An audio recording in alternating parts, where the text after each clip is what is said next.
بسم اللہ الرحمن الرحیم، اللہ کے نام سے جو رحمان اور رحیم ہے۔ وَلَقَدْ يَسَّرْنَا الْقُرْآنَ لِلذِّكْرِ فَهَلْ مِن مُّدَّكِرٍ۔ ہم نے اس قرآن کو نصیحت کے لیے آسان ذریعہ بنا دیا ہے، پھر کیا ہے کوئی نصیحت قبول کرنے والا؟ اعوذ باللہ من الشیطان الرجیم، بسم اللہ الرحمن الرحیم۔ آج کے دور میں یہ مسئلہ بھی بہت بڑی اہمیت کا حامل ہے کہ لوگ دنیا کمانے کے لیے اور اپنی معیار زندگی بلند کرنے کے لیے مسلم ممالک سے غیر مسلم معاشروں میں جا کر سفر کرتے ہیں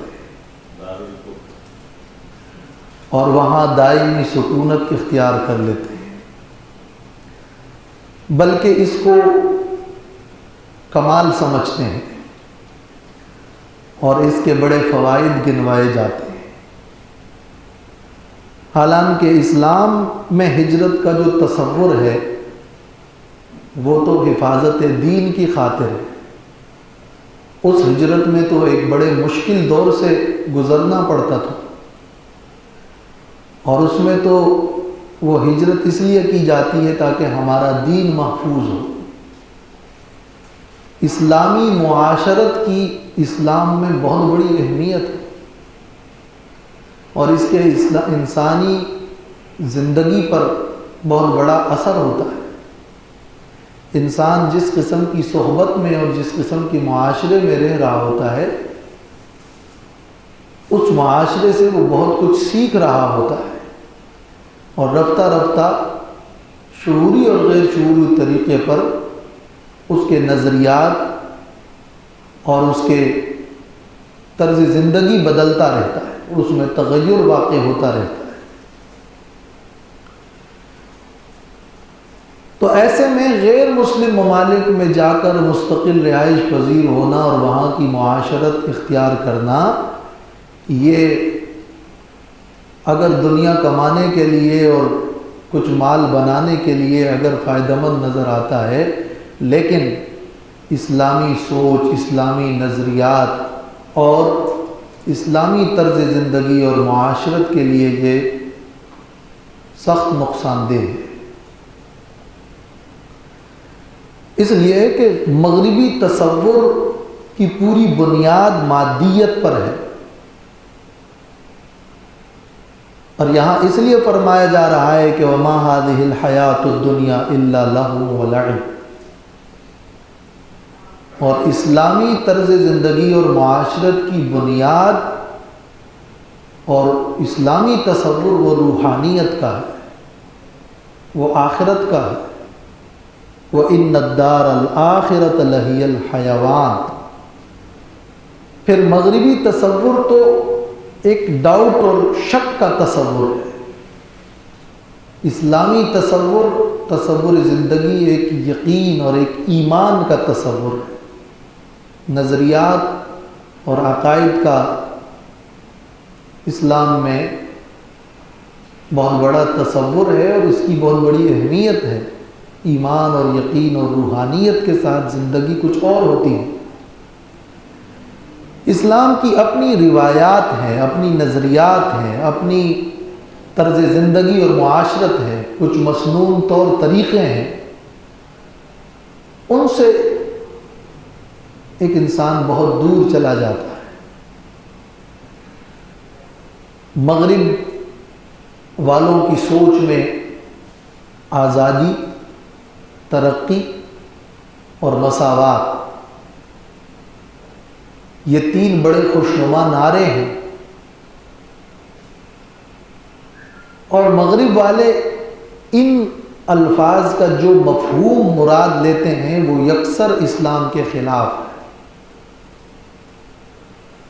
آزادی کا معنی غلامی کے مقابلے میں تو بہت اچھی چیز ہے، لیکن اللہ تعالیٰ کی بندگی سے ہی آزاد ہو جانا اس کا اسلام قائل نہیں ہے۔ اسلام غلامی نہیں آزادی چاہتا ہے، مگر آزادی نہیں بندگی چاہتا ہے۔ اسلام ترقی کا قائل ہے، مگر امور دینیہ میں فاستبقوا الخیرات کا حکم دیتا ہے۔ یہ نہیں کہ محض مادے کا پرستار بن کر انسان سائنسی ترقی کو اپنے نظریات اور اپنے عقائد پر بھی بالادستی دے دے۔ اسلام اس کا قائل نہیں ہے۔ اسلام میں عدل اور حقوق العباد کا ایک بہترین اور زبردست نظام ہے، مگر آج اسلام کے مقرر کردہ اور متعین کردہ حقوق کو لوگ مساوات کے خلاف سمجھتے ہیں۔ اسلام میں عدل ہے، حقوق متعین ہے، مرد و زن کے اپنے دائرہ کار ہیں۔ یہ مغربی تصورات اس لیے زیادہ ذہنوں پر چھائے رہتے ہیں اور یہ پوچھنے کی کوئی زحمت نہیں کرتا کہ اس کا، ان الفاظ کا مغرب والوں کے ہاں جو تصور ہے وہ اسلام میں نہیں ہے۔ یہ اس لیے کہ جب لوگ اسی قسم کے معاشرے میں رہیں اور وہی کے ماحول میں پلے اور بڑھے اور وہاں کی دنیاوی آسائشوں کو دیکھیں تو اس مادیت سے وہ اتنے متاثر ہو جاتے ہیں کہ پھر اس کے مقابلے میں اپنی دینی اقدار کھو بیٹھتے ہیں اور وہی نظریات حاصل کر لیتے ہیں اور خفیہ طریقے پر اور شعوری اور غیر شعوری طریقے پر وہ اسلام اور اسلام کی صحیح تعلیمات سے دور ہو جاتے ہیں۔ کامیابی کا تصور جو ہے وہ بدل جاتا ہے۔ جب کفار کا کفر اور الحاد اور ان کی فحشاء اور منکرات کو ان کا حق سمجھ کر آپ کہتے ہیں کہ وہاں آزادی ہے اور ہم تسلیم کرتے ہیں، تو پھر اسلام ہی کو برحق سمجھ کر آپ اسلام کی دعوت کیوں دیں گے؟ آپ پھر کفار سے جہاد کیوں کریں گے؟ جب آپ ان کے کفر کو ان کا حق سمجھتے ہیں۔ سب سے اہم بات مغربی ممالک اور غیر مسلم ممالک کی شہریت اور شہریت ناموں کا ہے کہ اس میں آپ کس بات کا اقرار کرتے ہیں؟ آپ حلف اٹھاتے ہیں کہ ہم تمہارے وفادار رہیں، آپ ان کے قوانین کو تسلیم کرتے ہیں، تو کیا اس کا اسلام سے کوئی میچ ہے؟ قرآن مجید نے تو صاف فرمایا ہے کہ وَمَن يَكْفُرْ بِالطَّاغُوتِ وَيُؤْمِن بِاللَّهِ فَقَدِ اسْتَمْسَكَ بِالْعُرْوَةِ الْوُثْقَىٰ، جو طاغوت کا انکار کر دے اور اللہ پر ایمان لائے تو اس نے مضبوط کڑا پکڑ لیا۔ اور یہاں تو کفر بالطاغوت نہیں ہے بلکہ رضا بالطاغوت ہے۔ اسلام میں تو یہ ہے کہ ان الحکم الا للہ، حکم اور اختیار صرف اللہ رب العالمین کا ہے، اور یہاں تو غیروں کے قوانین کو تسلیم کیا جا رہا ہے۔ قرآن مجید میں تو ہے کہ یا ایھا الذین آمنوا لا تتخذوا اليہود والنصارى اولیاء، اے ایمان والو یہود و نصارہ کو دوست نہ بناؤ، من دون المومنین، مومنین کو چھوڑ کر، اور یہاں تو مومنین کو چھوڑ کر ان کو دوست رکھا جا رہا ہے۔ قرآن مجید کا تو فرمان ہے کہ وَلْيَجِدُوا فِيكُمْ غِلْظَةً، چاہیے کہ کفار تمہارے درمیان سختی پائیں، اور یہاں تو ان کے لیے نہایت نرم گوشہ رکھا جا رہا ہے بلکہ ان کی تعریفیں کی جا رہی ہیں۔ اللہ تعالیٰ نے تو یہ فرمایا ہے کہ فَلَا وَرَبِّكَ لَا يُؤْمِنُونَ حَتَّى يُحَكِّمُوكَ فِي مَا شَجَرَ بَيْنَهُمْ، تیرے رب کی قسم یہ لوگ اس وقت تک مومن نہیں ہو سکتے جب تک کہ آپ کو حاکم نہ بنا دے، اور یہاں تو غیروں کو حاکم تسلیم کیا جا رہا ہے۔ اللہ تعالیٰ نے تو فرمایا ہے کہ وَلَا تَرْكَنُوا إِلَى الَّذِينَ ظَلَمُوا فَتَمَسَّكُمُ النَّارُ، ظالموں کی طرف میلان نہ اختیار کرو، ان کے اعمال پر رضامندی ظاہر نہ کرو، ورنہ تو تمہیں آگ چوئے گی۔ اور یہاں تو رضا بالکفر ہے، اطاعت بالکفر ہے، ہیومنزم ہے، عقل پرستی ہے، سیکولرزم ہے۔ اللہ تعالیٰ نے تو فرمایا ہے کہ فَأَعْرِضُوا عَنْهُمْ إِنَّهُمْ رِجْسٌ، ان سے اعراض کر لو، یہ گندگی، یہ نجاست ہے۔ اللہ تعالیٰ نے تو فرمایا ہے کہ وَالَّذِينَ لَا يَشْهَدُونَ الزُّورَ، اللہ کے بندے تو وہ ہیں جو جھوٹ اور باطل کی نہ شہادت دیتے ہیں نہ اس کے پاس حاضر ہوتے ہیں۔ ایسے میں غیر مسلم ممالک کے اندر جا کر دائمی سکونت اختیار کرنا، اور خاص کر ان شہریت ناموں کی موجودگی میں، یہ کسی طرح بھی جائز نہیں ہے، بلکہ حدیث صحیح میں اس کی ممانعت بھی ہے کہ آپ صلی اللہ علیہ وسلم نے فرمایا کہ من جامع المشرک وسکن معه فإنه مثله، جو کوئی مشرک کے ساتھ اکٹھا رہے،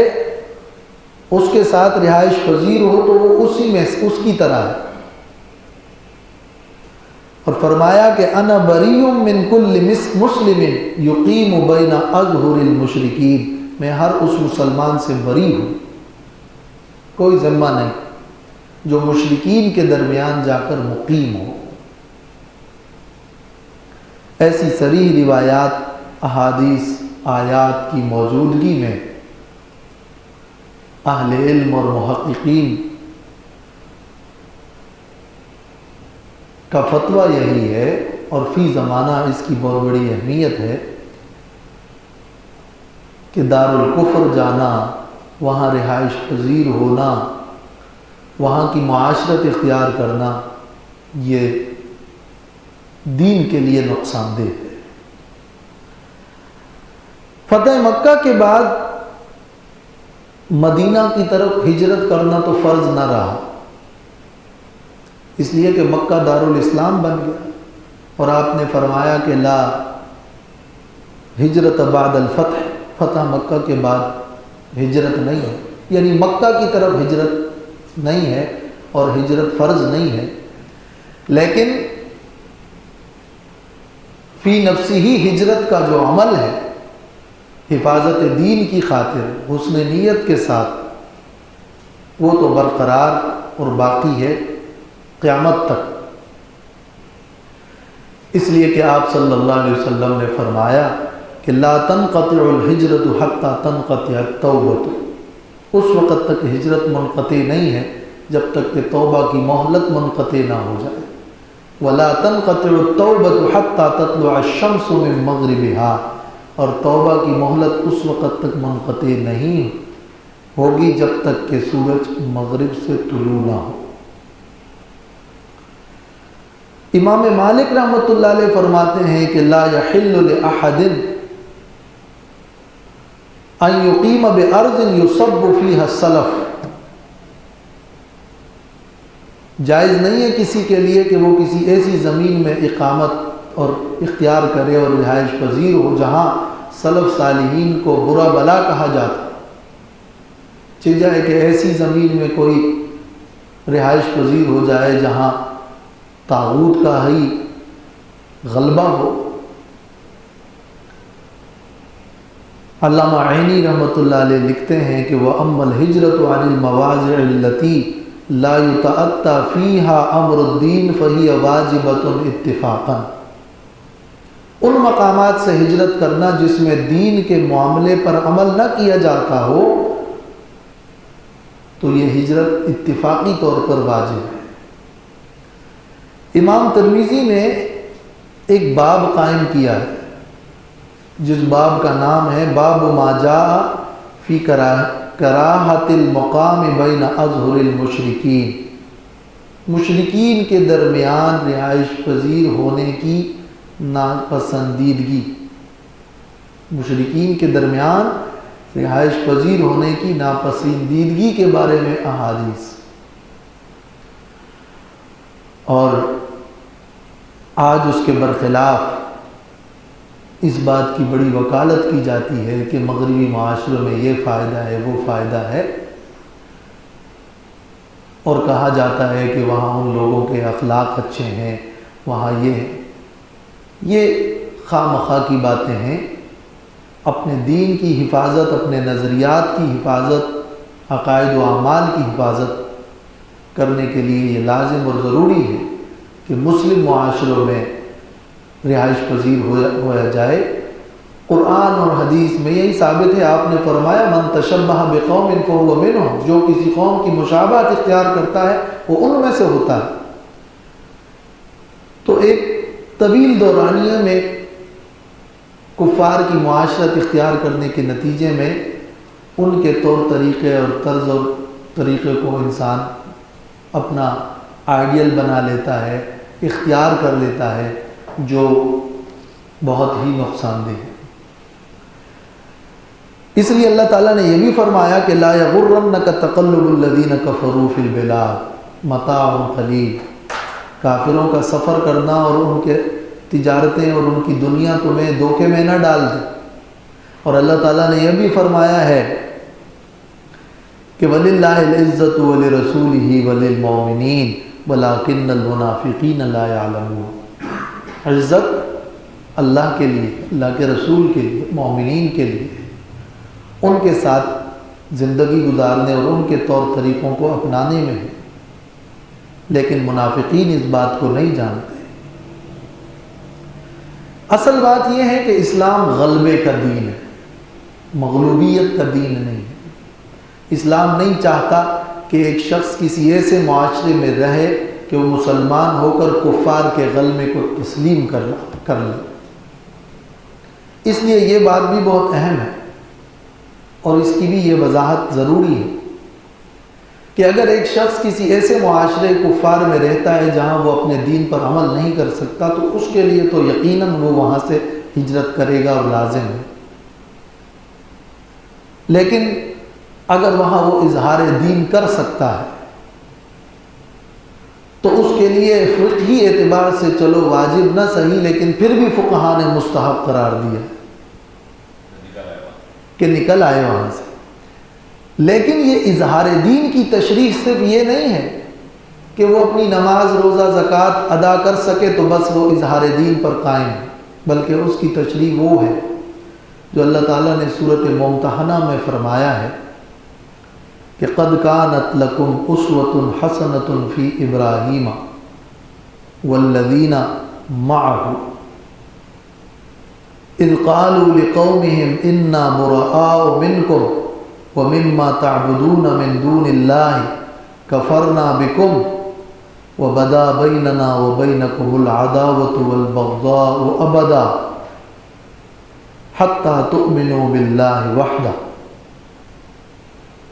تمہارے لیے ابراہیم علیہ السلام اور ان کے ساتھیوں کے معاملے میں ایک بہترین نمونہ ہے کہ جب انہوں نے اپنی قوم کے لوگوں سے کہا کہ ہم تم سے اور تمہارے تمام معبودین سے بیزار ہیں اور ہم انکار کرتے ہیں تمہارے دین کا اور ہمارے اور تمہارے درمیان دشمنی اور بغض ہے، تو اظہار دین یہ کہ آپ برملا کفر کے نظام کا انکار کر سکیں اور براءت کا اعلان کر سکیں، یہ اظہار دین۔ یہ نہیں کہ کفر کے لیے نرم گوشہ ہو اور کفر کے بندہ تابع بن جائے اور کہیں کہ وہ معاشرے اچھے ہیں وہاں آزادی ہے، کوئی بے حیا رہے تو کوئی خاندانی سسٹم تباہ ہو، کوئی کہیں جائے کوئی کچھ کرے تو بس یہ دنیا کافر کے لیے جنت ہے، مومن کے لیے قید خانہ ہے۔ یہاں پابندی اور بندگی کے ساتھ زندگی گزارنے کا نام اسلام ہے۔ اب جو ہے وہاں پر ایک پرابلم ایک بار بھی آ رہی ہے، وہاں لوگ نماز پڑھنا شروع ہوتے ہیں، عورت مرد ایک ہی ساتھ میں۔ بہت سارے معاملات جو عملی زندگی اور معاشرت کے ہیں، وہاں کے فحشاء اور منکرات اور وہاں کے ظلم و جور کے نظام اور وہاں کے غیر معقول اور خلاف شرع قوانین، وہ ساری چیزیں تو لوگوں کے سامنے ہیں، بلکہ اس بات کا اقرار ہارورڈ یونیورسٹی کی تحقیق نے بھی اپنے گراف میں کیا ہے کہ مسلم معاشروں میں مذہبیت کا رجحان 83% ہے اور مغربی معاشروں میں 60%، اور لیکن جو لوگ مغربی معاشروں میں منتقل ہو جاتے ہیں